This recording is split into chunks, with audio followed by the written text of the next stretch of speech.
If you're short of window space and lack a greenhouse, there is a way in which you can start a succulent collection.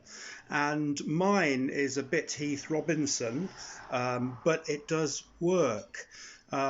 This window is southeast facing, and I've taken a bookshelf apart here and reassembled it and placed it on a study desk.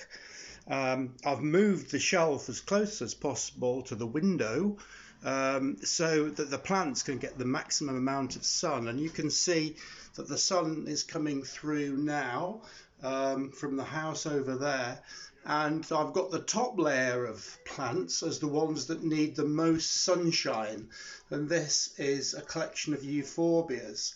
I'm not going to tell you much about the plants individually because I've spoken about them on previous videos. All these plants are going to get around 4 hours of sunlight a day, assuming of course that it is sunny.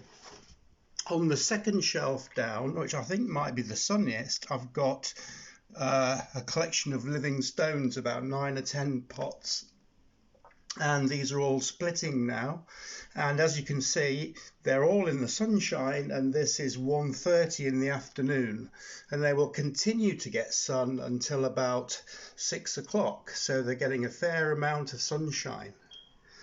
Going down to the lower level, I've got a number of Crassulas which I've started collecting recently. Again, I've talked about these in other videos. I've got a collection of smaller cacti on that shelf as well, and they'll be getting the sun in a few minutes. On the lower shelf here, I've got a collection of larger cacti. This Parodia atonis is in bud, about to flower soon, and that's a mammillaria. I'm not sure what it is. That's a mammillaria bachybergiana, which will be in flower soon, I hope. Here I've got a tray of living stone seeds, which I'm hoping will come up in the next week or so. And again, you can see the sun is just starting to shine on them now at this time. The way I've worked this out is that the plants that need the most sun I've put on the top shelf, and these should get the most. The lithops and the living stones are already getting a lot of sun, and it's just what they need. Over here I've got some other plants.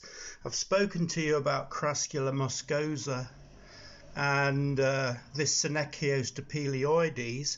I haven't mentioned this plant to you before.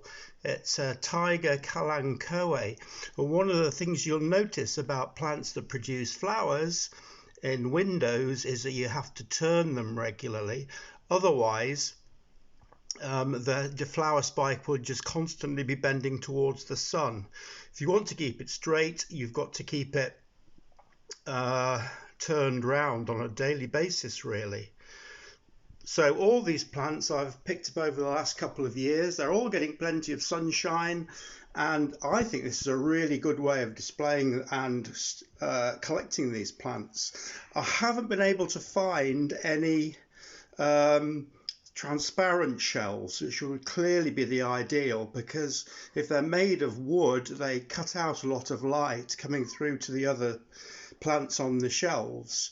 But you can just pick the plants that you want to have on your shelf, depending on the amount of light that they need, and place them there.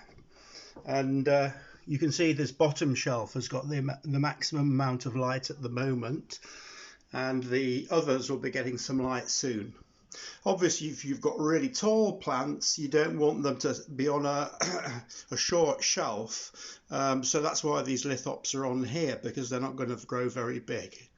So hopefully you found this interesting. If you have, please like and subscribe, and I'll talk to you again soon. Thanks for watching.